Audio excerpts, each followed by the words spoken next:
Mission defence academy के YouTube channel पर आपका बहुत बहुत स्वागत है। और अभी तक जिन्होंने चैनल सब्सक्राइब नहीं किया है वो एक बार चैनल को सब्सक्राइब करें और जो भी हम टेस्ट सीरीज करवा रहे हैं उसका फायदा उठाएं। तो देखो, पहला क्वेश्चन आता है यहाँ पे, सब कपास के लिए, कपास की खेती के लिए सबसे अच्छी मिट्टी कौन सी है।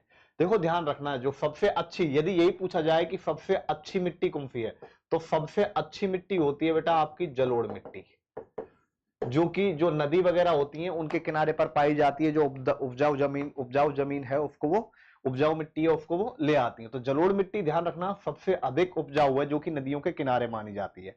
अब इनके बारे में थोड़ा सा बात कर लेते हैं बेटा। देखो लाल मिट्टी, लाल मिट्टी का जो लाल रंग है, कई बार क्वेश्चन आता है कि इसका लाल रंग क्यों होता है, तो ध्यान रखना वो उसमें लौह अयस्क की उपस्थिति के कारण होता है लाल मिट्टी। हालांकि लाल मिट्टी आपकी गेहूं, बाजरा, जो इसके लिए उपयोगी होती है। रेतीली मिट्टी है, ध्यान रखना ये कम उपजाऊ होती है, बहुत कम उपजाऊ होती है, ध्यान रखना। और ये आपकी कहां पाई जाती है, रेगिस्तान में पाई जाती है अपने ज्यादातर। और ये कम उपजाऊ क्यों होती है, क्योंकि इसमें अधिक मात्रा में नमक पाया जाता है। अधिक मात्रा में क्या पाया जाता है, नमक पाया जाता है। इसके बाद आते हैं बेटा काली मिट्टी पे। तो कपास के लिए बेटा सबसे जो उपयुक्त मिट्टी है वो काली मिट्टी है। और ध्यान रखना ये काली मिट्टी जो पाई जाती है ज्यादातर जो दक्कन का पठार है बेटा, कौन सा, जो दक्कन का पठार है उस इलाके में ये बहुत ज्यादा पाई जाती है। और ध्यान रखना ये जो मेनली है इसकी खेती कपास की, जो महाराष्ट्र है, आंध्र प्रदेश है, गुजरात है, इन राज्यों में की जाती है अच्छी मात्रा में।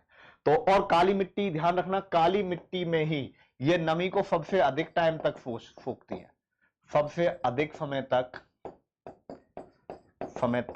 नमी को फूकती है। सबसे अधिक समय तक किसको फूकती है, ये नमी को फूकती है। तो ध्यान रखना इसका जो राइट आंसर है वो क्या होगा बेटा, काली मिट्टी। भारत के पहले अंतरिक्ष यात्री का नाम बताइए। देखो ये क्वेश्चन शायद पहले में भी था। सबसे पहले अंतरिक्ष यात्री का नाम राकेश शर्मा है, जो कि सोयुज T11 नामक विमान में गए थे अंतरिक्ष में और लगभग 7 दिन 21 घंटे रह के आए थे। इसके बाद बात करें बेटा आपकी कल्पना चावला है। जो कल्पना चावला है वो भी एक भारतीय नागरिक थी और अमेरिका वासी बन गई थी बाद में ये। तो ये भी आपकी लगभग 1996 में गई थी। उसके बाद बात करते हैं बेटा सुनीता विलियम्स की। ये भी भारतीय अमेरिकी हैं और ये 2004 में, आई थिंक 2004 की बात है, शायद 2004 की या फिर 2000, सुनीता विलियम्स की बात करें बेटा ये 2007 की बात है, सॉरी 2007 की बात है, ये गई थी। और ध्यान रखना ये सबसे अधिक समय तक इनका अंतरिक्ष में रहने का रिकॉर्ड है। सबसे अधिक समय तक इनका 195 दिन है। इनसे पहले जो था वो लगभग 180-81 दिन रहने का रिकॉर्ड था। तो ध्यान रखना सबसे अधिक समय पूछे तो कौन है, वो सुनीता विलियम्स है। राज्यसभा का सभापति कौन होता है। देखो बेटा राज्यसभा का सभापति, राज्यसभा से संबंधित सारे क्वेश्चन लेता हूं बेटा। 250 सदस्य होते हैं राज्यसभा में, ध्यान रखना। बाकी आपके 238 हैं वो राज्यों से आते हैं। इसके अलावा जो 12 सदस्य हैं वो राष्ट्रपति नामित करता है बेटा, राष्ट्रपति नामित करता है। इसका जो अध्यक्ष है, ध्यान रखना अध्यक्ष कौन होता है, इसका उपराष्ट्रपति होता है। राज्यसभा का उपराष्ट्रपति होता है। राज्यसभा को आपका उच्च सदन भी कहा जाता है। जितने भी क्वेश्चन है बेटा वो बता देता हूं। उच्च सदन भी कहा जाता है, या इसको प्रथम सदन भी कहते हैं, या इसको स्थायी सदन भी कहा जाता है। स्थायी सदन का मतलब है कि राज्यसभा को भंग नहीं किया जा सकता। तो ये आपके बेटा राज्यसभा के विषय में कुछ एक क्वेश्चन हो गए। और एक क्वेश्चन बनता है बेटा राज्यसभा के जो सभापति हैं, उपराष्ट्रपति हैं, ध्यान रखना राज्यसभा के जो उपराष्ट्रपति हैं इनका जो चयन है वो राज्यसभा और लोकसभा दोनों के सदस्य करते हैं। और ध्यान रखना उपसभापति की बात करें तो उपसभापति का जो चयन है वो राज्यसभा के ही सदस्यों द्वारा किया जाता है। इसके बाद चलिए आगे, निम्न में से किस राज्य में समुद्र तट नहीं है। देखो एक चीज ध्यान रखना बेटा, नॉर्थ ईस्ट के जितने भी, जिनको हम 7 सिस्टर बोलते हैं बेटा, 7 सिस्टर बोलते हैं, जो भी 7 सिस्टर राज्य हैं आपके, ध्यान रखना एक भी समुद्र तट पर नहीं है। तो इनमें से कौन सा है, मिजोरम। देखो उड़ीसा है, गुजरात है, गोवा है, लेकिन मिजोरम एक ऐसा राज्य है जो कि समुद्र तट पर नहीं है। इसके बाद चलिए आगे, उस्ताद जाकिर हुसैन किस वाद्य यंत्र से संबंधित हैं? देखो उस्ताद जाकिर हुसैन की बात कर रहे हैं बेटा, तो उस्ताद जाकिर हुसैन ध्यान रखना ये एक प्रसिद्ध तबला वादक हैं, सितार वादक पंडित रविशंकर हैं, ध्यान रखना इनका भी आता है बेटा कई बार, पंडित रविशंकर। और कई बार क्वेश्चन आता है बेटा, सिक्कों में वीणा बजाते हुए कौन सा राजा है? सिक्कों पर वीणा बजाते हुए कौन सा राजा है? तो इसका राइट आंसर ध्यान रखना समुद्रगुप्त है। कौन है? समुद्रगुप्त। तो यहां से भी क्वेश्चन आता है बेटा। उस्ताद जाकिर हुसैन प्रसिद्ध तबला वादक हैं, सितार की बात करें बेटा तो पंडित रविशंकर हैं, वीणा की बात करें बेटा तो वीणा के ऊपर जो क्वेश्चन आता है कई बार कि सिक्कों पर वीणा बजाते हुए कौन से राजा को दर्शाया गया है, तो वो कौन से राजा हैं? समुद्रगुप्त हैं। ठीक है, समुद्रगुप्त को ध्यान रखना भारत का नेपोलियन भी कहा जाता है। इसके बाद चलिए आगे, कौन सा ग्रह आकार और द्रव्यमान में लगभग पृथ्वी के बराबर है? देखो सबसे पहले बात करें बेटा बृहस्पति, ये आपका सबसे बड़ा ग्रह है, ध्यान रखना सबसे बड़ा ग्रह है। शनि के सबसे अधिक उपग्रह हैं बेटा, सबसे अधिक क्या है इसके? उपग्रह। मंगल आपका लाल ग्रह है, मंगल आपका लाल ग्रह कहा जाता है, इसको ध्यान रखना। लाल ग्रह मीथेन गैस है वहां पे सबसे ज्यादा, ध्यान रखना मंगल ग्रह पर। अब इनमें से कोई नहीं, तो इनमें से कोई नहीं। आकार और द्रव्यमान में जो पृथ्वी के बराबर है वो आपका शुक्र ग्रह है। शुक्र ग्रह को बेटा आपकी पृथ्वी की बहन भी कहा जाता है, इसीलिए कहते हैं क्योंकि जो शुक्र ग्रह है वो आकार और द्रव्यमान में लगभग पृथ्वी के बराबर है, इसलिए शुक्र ग्रह को क्या कहा जाता है? पृथ्वी की बहन कहा जाता है। इसके बाद चलिए आगे चलते हैं, कांडला बंदरगाह किस राज्य में है? देखो कांडला बंदरगाह ध्यान रखना, सुना होगा आपने, कौन से राज्य में है? गुजरात राज्य में है। कांडला बंदरगाह का संबंध है जहां से व्यापार होता है अपना, वो गुजरात में। बाल दिवस कब मनाया जाता है? देखो पहला ऑप्शन बेटा 2 अक्टूबर। 2 अक्टूबर को आपका गांधी और शास्त्री जी की जयंती है, तो गांधी जयंती या शास्त्री जयंती के रूप में मनाते हैं। 14 नवंबर को ध्यान रखना नेहरू जी का जन्म दिवस है, नेहरू जी का जन्म दिवस है। और नेहरू जी ऐसा कहा जाता है बच्चों से बहुत प्यार करते थे, इसलिए उनके जो जन्म के उपलक्ष्य में 14 नवंबर को क्या मनाया जाता है? बाल दिवस मनाया जाता है। 5 सितंबर को शिक्षक दिवस मनाया जाता है। क्यों मनाया जाता है? क्योंकि जो पहले उपराष्ट्रपति थे, पहले उपराष्ट्रपति आपके सर्वपल्ली राधाकृष्णन थे, उनकी जयंती पर आपका 5 सितंबर को शिक्षक दिवस मनाया जाता है।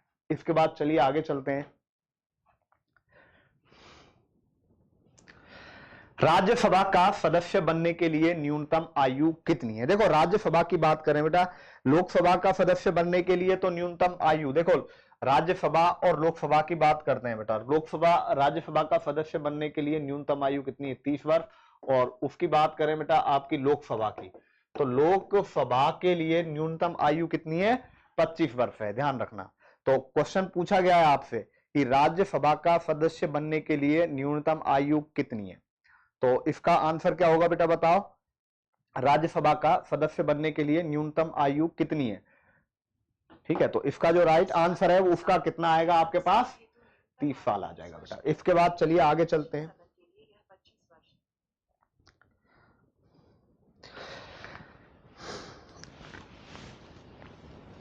ठीक है बेटा। लोकसभा के लिए आए तो लोकसभा के लिए 25 साल है और राज्यसभा के लिए पूछे तो 30 साल है। दिल्ली चलो का नारा किसने दिया? देखो दिल्ली चलो का नारा आपके सुभाष चंद्र बोस हैं, जब सिंगापुर में कमांडर थे ये आजाद हिंद फौज के, तब इन्होंने एक नारा दिया था।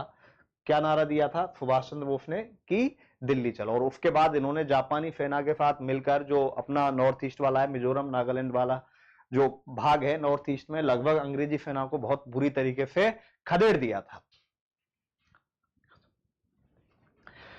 सन 2020 का ओलंपिक कहां आयोजित किया गया? देखो बेटा सन 2020 की जो अभी ओलंपिक हुआ था, जो 2020 वाला है 21 में हुआ था, वो कहां पे हुआ था? टोक्यो में हुआ था, ध्यान रखना। रियो डी जेनेरियो में 2016 का हुआ था। पेरिस में ध्यान रखना सन 2024 का प्रस्तावित है।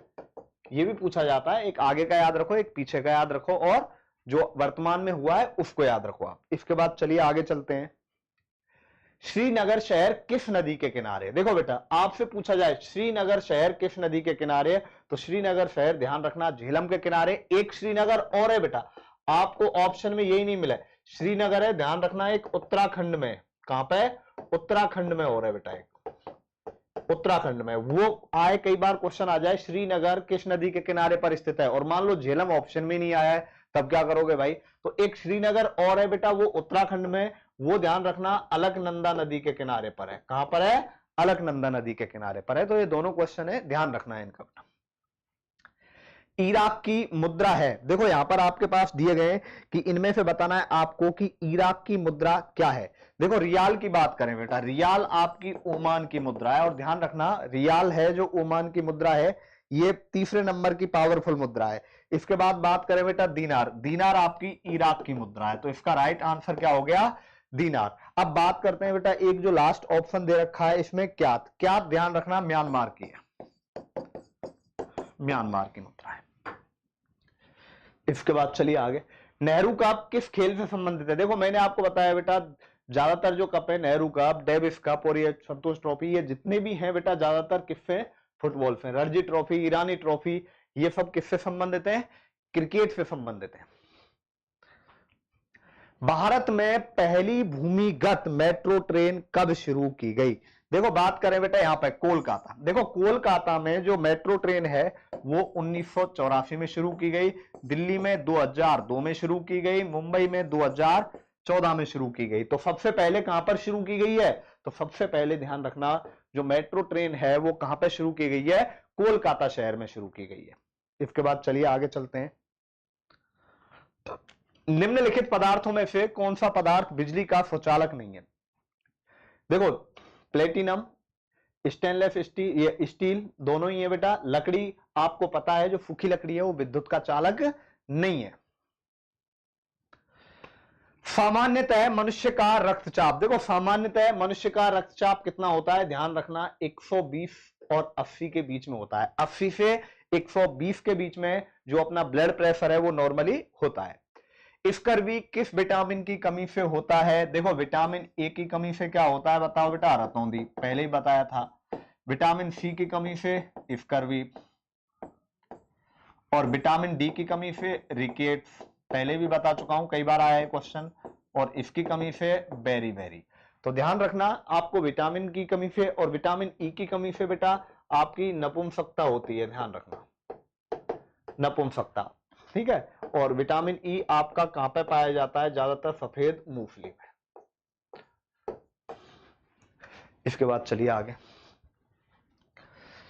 जब कोई गाड़ी चलती है तो वह छोड़ती है, देखो जब कोई गाड़ी चलती है कार्बन डाइऑक्साइड छोड़ती है, सल्फर डाइऑक्साइड छोड़ती है, नाइट्रोजन डाइऑक्साइड छोड़ती है। तो इनमें से देखो ऑप्शन में क्या है?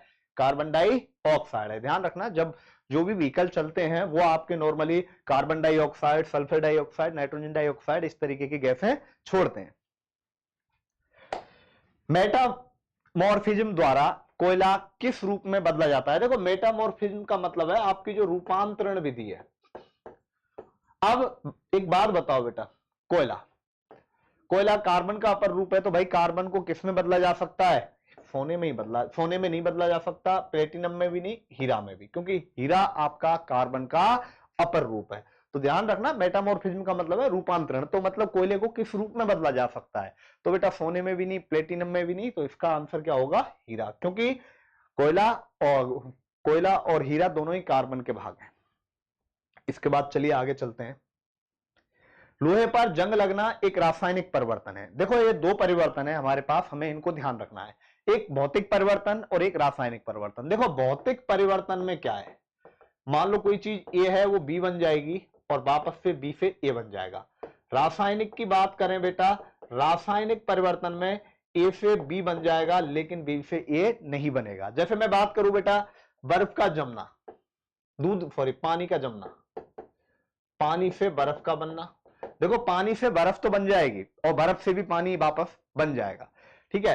अब रासायनिक परिवर्तन में लकड़ी का जलना, लकड़ी से राख बनना, अब वापस राख से लकड़ी नहीं बनेगी, ध्यान रखना। दूध का जमना बेटा, दूध से दही बनना, दूध से दही बनना, अब दूध से दही बन जाएगा, वापस दही से दूध नहीं बनेगा। लोहे पर जंग लगना, आप देखो लोहे पर जंग लग गई बेटा, तो वापस जंग को लोहे में बदला जा सकता है? बिल्कुल नहीं बदला जा सकता। तो ध्यान रखना ये आपका क्या हो गया? रासायनिक परिवर्तन हो गया। लोहे पर जंग लगना एक रासायनिक प्रक्रिया है। संतुलित आहार, देखो संतुलित आहार में आपका सब होना चाहिए, प्रोटीन भी होना चाहिए, विटामिन भी होना चाहिए, कार्बोहाइड्रेट भी होना चाहिए, वसा भी होना चाहिए, सारा कुछ होना चाहिए बेटा। कौन सा रोग जो अनिवार्य लसीकरण की वजह से खत्म कर दिया गया है? देखो पोलियो है, भारत आज पोलियो मुक्त है, बाकी ये सारे रोग अभी हैं, तो पोलियो है वो आपका बिल्कुल खत्म कर दिया गया है। सजीव पदार्थों का अध्ययन करने वाला विज्ञान कहलाता है, सजीव पदार्थों का अध्ययन करने वाला विज्ञान क्या कहलाता है आपका? तो देखो यहां पे पहला ऑप्शन है एनाटॉमी। एनाटॉमी क्या है बेटा? जो भी अंग प्रत्यारोपण होते हैं बेटा उनका अध्ययन किया जाता है, अंग प्रत्यारोपण वगैरह होते हैं उनका अध्ययन होता है, वो किसके अंदर होता है? एनाटॉमी के। सजीव पदार्थों का अध्ययन जीव विज्ञान में किया जाता है।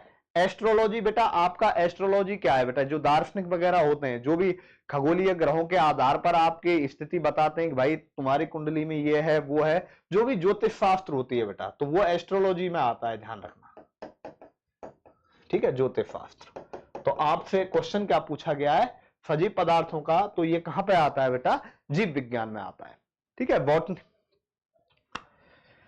निम्नलिखित धातु में कौन सा धातु पैकेट में नहीं रखा जा सकता? देखो एल्युमिनियम रखा जा सकता है, सोडियम रखा जा सकता है, लेकिन ये नहीं रखा जाता। सोडियम है, ध्यान रखना कहां पे रखा जाता है, मैंने आपको बताया सोडियम बहुत ही एक मुलायम धातु होता है, ध्यान रखना। कैसा धातु होता है? मुलायम धातु होता है, और इसको मिट्टी के तेल में रखा जाता है बेटा, मिट्टी के तेल में, जिसको हम कैरोसिन भी बोलते हैं, ध्यान रखना। क्या बोलते हैं बेटा? कैरोसिन भी बोलते हैं। कैरोसिन में इसलिए रखा जाता है क्योंकि यह अत्यधिक क्रियाशील होता है, अत्यधिक क्रियाशील होता है, और अत्यधिक क्रियाशील होने के कारण मान लो ये खुले में रख दिया, और खुले में रख दिया तो एक चीज ध्यान रखना बेटा, यदि ये खुले में रख दिया आपका और ऑक्सीजन से क्रिया बहुत जल्दी को, ऑक्सीजन भी क्रियाशील है, ये भी क्रियाशील है, ऑक्सीजन से क्रिया करके ये विस्फोट कर देता है बेटा, ध्यान रखना। तो इसलिए सोडियम को कहां रखा जाता है? मिट्टी के तेल में रखा जाता है बेटा। अगला, छोटी चेचक किस कारण होती है? देखो ध्यान रखना, जो छोटी चेचक है वो आपकी बेटा वायरस के कारण होती है, वायरस मतलब विषाणु के कारण होती है बेटा। प्रोटॉन का आवेश क्या है? देखो ध्यान रखना बेटा, प्रोटॉन के बारे में बात कर लेते हैं। इसकी जो वास्तव में खोज है वो गोल्डस्टीन ने की थी, लेकिन जो इसका नाम है वो रदरफोर्ड ने दिया था। तो इसकी जो वास्तविक जो खोज का श्रेय दिया जाता है वो किसको दिया जाता है? रदरफोर्ड को ही दिया जाता है। वास्तविक जो खोज का श्रेय दिया जाता है वो रदरफोर्ड को दिया जाता है, लेकिन इसकी खोज गोल्डस्टीन ने की थी। और प्रोटॉन की आविष्कार बात करें बेटा, देखो धनात्मक, प्रोटॉन पर हमेशा ध्यान रखना धनात्मक आवेश है, ऋणात्मक आपका होता है बेटा इलेक्ट्रॉन पर, जिसकी खोज जे थॉमसन ने की। न्यूट्रॉन की बात करें बेटा तो उस पर उदासीन होता है, कोई भी आवेश नहीं होता न्यूट्रॉन पर, ध्यान रखना कोई भी आवेश नहीं होता। खोज जेम्स चैडविक ने की थी, ध्यान रखना किसने की थी? चैडविक ने की थी। तो यहां से बेटा देखो आपके काफी सारे क्वेश्चन निकल के आ रहे हैं। कौन सी धातु विद्युत चुंबक बनाने में उपयुक्त है? ध्यान रखना बेटा, आपका जो कास्ट आयरन होता है, कच्चा लोहा होता है, वो आपका विद्युत चुंबक बनाने में सबसे उपयुक्त धातु है। बिजली के बल्ब में भरने के लिए नाइट्रोजन की जरूरत क्यों पड़ती है? देखो जो भी बिजली के बल्ब हैं उसमें नाइट्रोजन गैस भरी जाती है और ऑर्गन गैस भरी जाती है। ऑर्गन गैस क्यों भरी जाती है? क्योंकि ये एक अक्रिय गैस है, ये कोई क्रिया नहीं करती है, इसलिए ध्यान रखना नाइट्रोजन गैस के साथ बल्ब में कौन सी गैस भरी जाती है? आपकी ऑर्गन गैस भरी जाती है।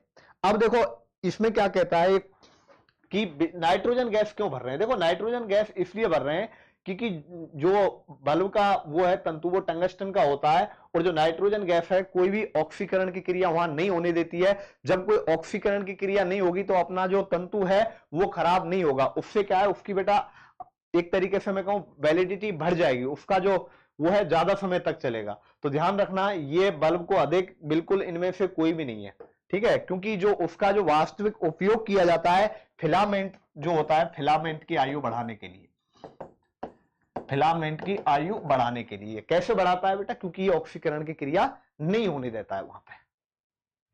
इसके बाद चलिए आगे, बडिंग यीस्ट क्या है? देखो बेटा बडिंग यीस्ट ये क्या है बेटा? एक कोश की एक सूक्ष्म जीव है, ये एक कवक है, ध्यान रखना क्या है बेटा? एक कवक है, तो इनमें से कोई नहीं। इसके बाद चलिए आगे,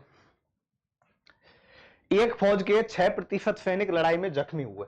देखो मान लेते हैं बेटा 100 सैनिक हैं आपके पास, 6 जख्मी हुए और बचे कितने बेटा आपके पास 94। लेकिन फर्स्ट कितने 282, यहां पे फर्स्ट कितने 94। तो जख्मी सैनिक बताने हमें बेटा। तो देखो आपके पास 282 सैनिक हैं जो कि फर्स्ट हैं, लेकिन यहां पे फर्स्ट कितने बेटा 94 हैं, 94 फर्स्ट है। आपको जख्मी बताने कितने 6, 94 से कट गया बेटा 3 बार। देखो 3 बार ही कटेगा बेटा, 9 तिया 27, 4 तिया 12 और 6 तिया ये कितना आ जाएगा 18 आ जाएगा। तो इसका मतलब कितने सैनिक जख्मी हुए आपके पास 18 सैनिक आपके उस लड़ाई में जख्मी हुए। इसके बाद चलिए आगे चलते हैं, question number 32। M square plus 11 m n plus 18 n square का गुणनखंड क्या होगा। देखो गुणा करने पर ऐसी संख्या सोचिए जो 18 एम स्क्वायर एन स्क्वायर आए, जोड़ने घटाने पर 11 एम एन आए। तो यहां देखो बेटा सीधा सा है एम स्क्वायर प्लस मैं कहूं बेटा 9 m n, 9 m n plus 2 m n plus 18 n square. M common लिया तो यहां एम प्लस 9 एम आ गया, प्लस 2 यहां पे एन कॉमन लिया तो कितना आ जाएगा बेटा आप बताओ, M plus 9 M plus 9 N आ जाएगा बेटा, सॉरी 9 एन आएगा, 9 एन यहां भी बेटा 9 सॉरी 9 एन आएगा, ये एम नहीं है एन आएगा। तो एम प्लस 2 एन और एम प्लस 9 एन ये आपका वो आ जाएगा बेटा। तो m प्लस 2n देख लो और m प्लस 9n देख लो, तो कौन सा वाला है बेटा पहले वाला ही है। नहीं तो आप यहां देखो सारे प्लस के, तो यहां भी सारे प्लस के आएंगे और ऑप्शन 1 में ही सारे प्लस के दिए गए हैं। इसके बाद चलिए आगे, पहले n प्राकृतिक संख्याओं का देखो 3 फॉर्मूले हैं। समेशन ऑफ n की बात करें तो ये होता है n इंटू एन प्लस 1/2।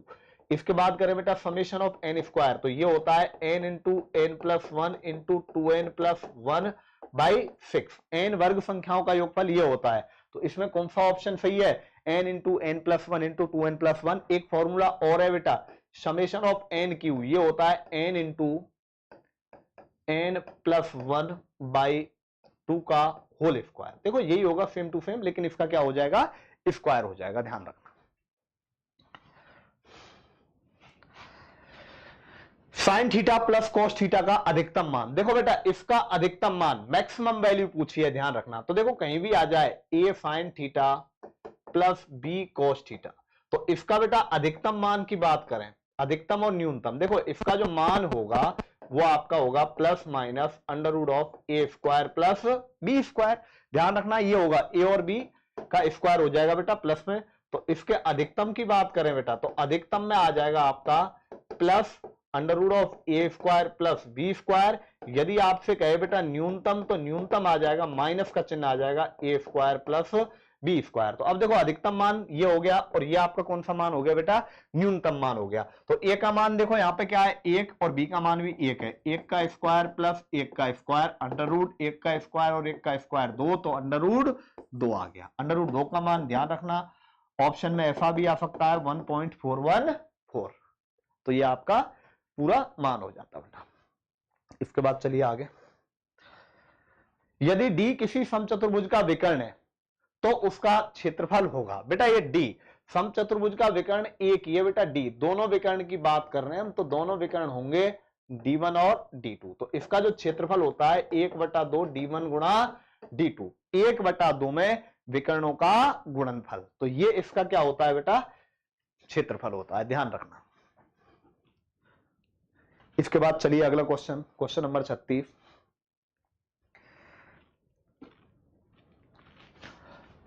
यदि 5x बराबर, देखो 5:x बराबर 15:45, तो हम क्या करेंगे बेटा बाहर वालों का गुणा, या फिर यहां बराबर दे रखा है डायरेक्ट, तो देखो 5/x बराबर 15/45, ये आ गया बेटा 15 गुणा x बराबर 5 गुणा 45, x बराबर 5 गुणा 45/15 से 3 बार कट गया और 5 दिया कितना आ गया बेटा 15। तो x का मान कितना आ जाएगा आपके पास 15 आ जाएगा। इसके बाद चलिए आगे, क्वेश्चन नंबर 37। एक विद्यार्थी सही सवालों की तुलना में दुगने गलत करता है। देखो सही और गलत, सही 1 किया गलत 2 किए, कुल कितने किए उसने 48 क्वेश्चन किए। तो कितने सही किए, वैल्यू सिस्टम लगाओ बेटा डायरेक्ट। देखो टोटल 48 क्वेश्चन किए हैं, टोटल कितने क्वेश्चन किए हैं 48। टोटल के नीचे टोटल आएगा, देखो यहां पे बेटा टोटल कितने किए बताओ, 2 और 1 3 किए। सही पूछा है तो सही 1 किए तो गुणा 1 का कर दो, कितना आंसर आ जाएगा 16 आ जाएगा। तो इसका राइट आंसर क्या आ जाएगा 16। 48 क्वेश्चन किए हैं, सही की तुलना में दुगने गलत किए हैं, तो सही 1 किया है तो गलत दुगने किए हैं, तो गलत कितने हो गए बेटा आपके 2 क्वेश्चन गलत हो गए, 1 सही है। टोटल 2 और 1 3 किए तो 48/3 गुणा में 1 आ जाएगा। क्वेश्चन नंबर 38, 225 रुपए का 7%, 225 रुपए का 7, तो 225 गुणा क्या कर दो बेटा 7/100 कर दो आप। 7 का गुणा करो, 7 5 35, 7 दूनी 14 और 3 कितना हो गया बेटा 17 और 7 दूनी 14 और 1 15/15.75। तो बेटा इसमें लगभग में देख लो बेटा, ये आपका सही आंसर आ जाएगा 15.7। इसके बाद चलिए आगे, एक हारमोनियम 16 रुपए में बेचा, यदि हानि का प्रतिशत लागत मूल्य के बराबर है तो उसका लागत मूल्य क्या था। देखो बेटा इसको करने का सीधा तरीका है, मान लो x रुपए में खरीदा, हानि भी आपके पास x% है, तो पहला तरीका तो ये है, x रुपए में खरीदो, हानि x का x% है और विक्रय मूल्य कितना है 16। आप बेटा इसको सॉल्व करो, 4x माइनस एक्स स्क्वायर बराबर 16। आप बेटा इसको सॉल्व करेंगे और इसको सॉल्व करने के बाद आप क्या करेंगे बेटा, मैं कहूं माइनस एक्स स्क्वायर और प्लस में 4x माइनस 16 बराबर 0। इसको सॉल्व करना और x का मान निकालना, ऐसे करोगे तो बेटा क्वेश्चन काफी डिफिकल्ट हो जाएगा, बड़ा हो जाएगा। ऐसी संख्याएं सोचनी पड़ेंगी जिनका गुणा करने पर 1600 आए और जोड़ने घटाने पर 100 आए, तो बेटा वो तो हो जाएगा 80 और 20 हो जाएगा बेटा, ठीक है 80 और 20। तो डायरेक्ट देखो ऑप्शन से ही कर रहे हैं हम इसको, उस तरीके से नहीं करना है। हानि है, देखो वो कह रहा है कि आपने वस्तु जितने में खरीदी है उतने ही प्रतिशत आपको क्या हो रही है हानि, मतलब 50 में खरीदी तो 50% हानि, 60 में खरीदी 60% हानि। तो डायरेक्ट करते हैं, आप वस्तु का विक्रय मूल्य निकालो और जिस ऑप्शन से 16 आ जाएगा वही इसका राइट आंसर होगा। तो पहले 60 में खरीदो, हानि है तो माइनस 60 का 60% निकालो, बट्टे में 100 कर दो बेटा। एक बार 60 माइनस 36 कितना आ गया 24, आना कितना चाहिए 16, ये गलत आ गया। 75 माइनस बेटा 75 गुणा 75 करो बट्टे में 100, किसी भी कीमत पर 16 नहीं आएगा। यहां देखो बेटा 70 माइनस 70 गुणा 70/100, तो यहां करूंगा बेटा 70 माइनस 21 आ जाएगा कितना, 70 माइनस 49 21 आ जाएगा, लेकिन आना कितना चाहिए 16। अब इन तीनों में से किसी से नहीं बैठा तो इसका मतलब 80 ही इसका आंसर है। नहीं तो आप बेटा चेक करके देखो, 80 माइनस 80 गुणा 80/100 करेंगे, 2 जीरो से 2 जीरो, 80 माइनस 64 कितना आ गया 16, इसका राइट आंसर आ जाएगा। तो अब चलिए आगे, अंडर रूट 16/49, 16 4 का 49 7 का, 16 4 का 49 7 का और x/49। तो बेटा 7x बराबर 49 गुणा 4, x बराबर 49 गुणा 4/7, 7 से 7 बार 7 चौका 28, तो x का मान कितना आ जाएगा बेटा 28 आ जाएगा। चलिए इसके बाद आगे चलते हैं, यदि एक ट्रेन की लंबाई, देखो यदि एक रेलगाड़ी की लंबाई 150 मीटर है, वह किसी खंबे को 12 सेकंड में पार कर जाती है, तो ट्रेन की गति, देखो बेटा गति किलोमीटर प्रति घंटे में पूछी है, तो गति का फॉर्मूला होता है चाल बराबर दूरी बटा समय। दूरी आपके पास बेटा ट्रेन की लंबाई 150 मीटर है, जब खंबे को पार करेगी, ध्यान रखना जब कोई भी रेलगाड़ी किसी खंबे को पार करेगी तो उस कंडीशन में रेलगाड़ी के द्वारा तय की गई दूरी खुद की दूरी के बराबर होगी। किसकी दूरी के बराबर होगी, खुद की दूरी के बराबर होगी। यदि रेलगाड़ी किसी दूसरी रेलगाड़ी को या किसी पुल को पार कर रही है तो उस कंडीशन में जो तय की गई दूरी होगी वो जुड़ जाएगी। तो यहां पे बेटा दूरी तो 150 ही होगी भाई, दूरी 150 है, समय 12 सेकंड है, तो यह आपकी चाल आ गई। लेकिन ध्यान रखना यहां जो चाल निकल के आएगी ये आपकी मीटर पर सेकंड में आएगी, लेकिन हमें इसको किलोमीटर पर आवर में बदलना है तो गुणा 18/5 का करेंगे। उल्टा है, ध्यान रखना, यदि आपको मीटर पर सेकंड में बदलना है तो गुणा करेंगे बेटा 5/18 का, और उल्टा करना है तो गुणा 18/5 का करेंगे। तो 36 18, 6 दूनी 12, 5 दूनी 10, 0 15 3 कितना आ गया बेटा 45 किलोमीटर पर आवर। तो इसका राइट आंसर आ जाएगा आपका 45 किलोमीटर पर आवर। ए और बी मिलकर किसी काम को 8 दिन में, देखो बेटा ए और बी ने काम किया 8 दिन में, ए अकेला काम को कर रहा है 12 दिन में, एलसीएम कितना आ गया बेटा 24। तो ये 24 आपके पास कुल काम निकल के आए, ध्यान रखना। ए और बी 8 दिन में, बी अकेला कितने दिन में कर रहा है 12 दिन में। अब देखो ए और बी 8 दिन में 24 काम, एक दिन में 3 काम, ए 12 दिन में 24 काम, एक दिन में 2 काम, तो बी अकेला कितने दिन में करेगा, 24 काम करने हैं। ए और बी एक दिन में 3, ए अकेला एक दिन में 2, तो बी अकेला एक दिन में 1, तो कितना आ गया बेटा 24 दिन आ गया। तो कितने दिन में पूरा करेंगे ये 24 दिन में पूरा करेंगे। इनका एचसीएफ ज्ञात करना है, देखो हाईएस्ट कॉमन फैक्टर एलसीएम और एचसीएफ। तो देखो एचसीएफ ज्ञात करना है बेटा, पहले 36 और 24 का एचसीएफ आ गया 12। देखो 36 और 24 में बड़ी से बड़ी संख्या जिसका पूरा पूरा भाग जाए तो वो संख्या क्या हो गई 12। अब एचसीएफ है तो ध्यान रखना यहां अधिकतम कॉमन घात लेनी है। अधिकतम कौन सी घात लेनी है बेटा, कॉमन घात लेनी है। तो अधिकतम कॉमन पावर लेनी है, घात का मतलब होता है पावर। तो बेटा एक्स की अधिकतम घात, अधिकतम कॉमन, देखो यहां 2 बार है यहां 1 बार है, तो अधिकतम कॉमन कितनी बार आएगी, कॉमन तो 1 बार ही आएगी भाई। y की बात करें यहां 1 बार है यहां 2 बार है, तो y भी कितनी बार आएगा 2 बार, 1 बार आएगा। z यहां 3 बार है यहां 2 बार है, तो z यहां कितनी बार आएगा 2 बार, क्योंकि यहां पे 3 बार है यहां 2 बार है, तो कितना आएगा 12xyz का स्क्वायर। तो इसका जो राइट आंसर आएगा वो आएगा आपके पास 12xyz का स्क्वायर। इसके बाद चलिए आगे चलते हैं। 200 और 300 के मध्य कितने नंबर होंगे जो 13 से विभाजित हैं। तो बेटा देखो 200 और 300 के, 300 तक तो हो गए बेटा 300 बटा 13, माइनस 200 तक घटा देंगे तो 200 बटा कितना आ जाएगा 13। क्योंकि देखो आपसे पूछा है बेटा 200 और 300 के बीच में कितने हैं जो 13 से डिवाइड होंगे। तो ध्यान रखना बेटा 300 से 300 तक तो 300 बटा 13, 200 तक 200 बटा 13, क्योंकि 200 से 300 के बीच में तो इसलिए हम 1 से 200 तक घटा देंगे। तो 13 का भाग 2, 13 दूनी 26, भाग कितनी बार जा रहा है हमें बस यही चीज चेक करनी है। 13 दूनी कितना आ गया बेटा 26, 4 0 हो गया 3 बार, फिर 13 एकम 13 आ गया बेटा, और यहां पे 7, 13 पंजे 65, कितना आ गया 8। तो इसका जो राइट आंसर है वो आपके पास क्या आ जाएगा 8 आ जाएगा। इसके बाद चलिए आगे चलते हैं। यदि m और n दो प्राकृतिक संख्याएं, ये बेटा 2.5 नहीं है ये 25 है, m की पावर n 25 है। देखो आप ध्यान रखना यहां 25 किसी ना किसी संख्या का घात होगी, ध्यान रखना आप इस क्वेश्चन को डायरेक्ट नहीं कर सकते भाई, इसको करने का और कोई तरीका नहीं बनेगा। 25 देखना है बेटा किसकी घात क्या है, m की पावर n बराबर 25 है, तो 25 5 की घात कितना होता है 2, 5 की घात क्या होता है 2। भाई 25 5 की पावर 2 है, ऐसे क्वेश्चन आएगा तो 100% या तो आपको वर्ग संख्या देगा या घन संख्या देगा। और मैंने आपको क्लास में 1 से 30 तक वर्ग संख्याएं इसीलिए याद करवाई है, और 1 से 10 12 तक जो घन संख्याएं याद करवाई है वो इसीलिए करवाई है ताकि ऐसा क्वेश्चन आए तो वो डायरेक्ट हो जाए बेटा। और बहुत सारी जगह देखा है आपने वो वर्गमूल घनमूल ज्ञात करने की जो ट्रिक्स है वहां भी वो चीज काम आती है। तो इसके बाद चलिए आगे, यहां पूछा है n की पावर m, उल्टा n का मान 2, 2 की घात 5, तो ये 2 गुणा 2 गुणा 2 गुणा 2 गुणा 2, 2 दूनी 4 दूनी 8 दूनी 16 दूनी 32। तो इसका जो राइट आंसर आ जाएगा वो क्या आ जाएगा बेटा 32 आ जाएगा। तो इसका 32 इज द राइट आंसर। पानी पीना, तंबाकू खाना, शराब पीना, भोजन खाना, पानी स्नान, देखो भोजन खाना ईटिंग फूड इसका राइट आंसर होगा बेटा।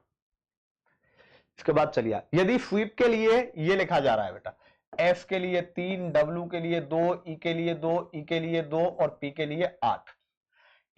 अब देखो बेटा 8 के लिए आपने क्या लिखा है यहां पे, देखो 8 के लिए क्या लिखा है पी, 2 के लिए क्या लिखा है ई, आपने बेटा आगे पूछा है 6 किसके लिए लिखा है बेटा 6 लिखा है डब्ल्यू के लिए, पीई डब्ल्यू है कोई ऑप्शन में तो पीई डब्ल्यू एफ, ये इसका राइट आंसर है।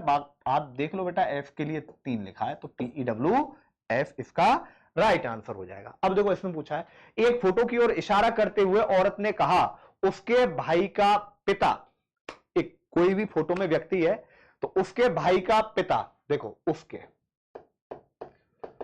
उसके भाई का पिता, ठीक है, उसके भाई का पिता मेरे दादा का इकलौता पुत्र है। मेरे दादा का मतलब जो औरत है उसके दादा का, तो औरत बेटा ये है, औरत के भाई का पिता इसके दादा का इकलौता पुत्र है, तो वह औरत उस व्यक्ति की क्या लगती है, या फोटो वाला जो पुरुष है उस औरत का क्या लगता है, तो उसका भाई है, तो उसका भाई है, वो क्या लगता है बेटा, भाई है। दोबारा देख लो एक बार, एक फोटो की ओर इशारा करते हुए औरत ने कहा कि उसके भाई का पिता, उसके भाई का पिता मेरे दादा का इकलौता पुत्र है, दादा का इकलौता पुत्र उसके भाई का पिता है। तो उसके भाई का पिता मतलब ये जो फोटो वाला है बेटा, ये भी इसका भाई, यही ध्यान रखना, यहां औरत होगी तो इसके भाई का पिता, ये भाई है, भाई का पिता क्या लगेगा, दादा लगेगा। तो इसकी देखो यहां पे जेंडर क्लियर नहीं है बेटा, भाई भी हो सकता है, बहन भी हो सकता है, ठीक है, उसके लिए, उसका, दोनों के लिए आ जाएगा, ठीक है। तो इसका राइट आंसर क्या हो जाएगा, भाई हो जाएगा। इसके बाद चलिए आगे, ललित, मनोज, मुकेश और ईश्वर ताश खेल रहे हैं। ललित और मनोज खेल में साझी हैं, ईश्वर का मुख उत्तर दिशा में। देखो ईश्वर यहां बैठा है और इसका मुख बेटा उत्तर दिशा में, ऊपर की तरफ है। आगे क्या कहा है इसने, ललित का मुख पश्चिम दिशा में, ललित इधर बैठा है बेटा, ललित देखो पश्चिम दिशा में है। और आगे बोला है बेटा ललित और मनोज साझी हैं, तो मनोज इसके सामने बैठा होगा भाई, शामिल है तो मनोज का पूरब की तरफ है। बचा कौन, मुकेश, तो मुकेश का कौन सी दिशा में, दक्षिण दिशा में। तो दक्षिण दिशा में किसका मुख है, मुकेश का मुख है। तो यहां पे आपका बेटा ये पेपर कंप्लीट हो जाता है।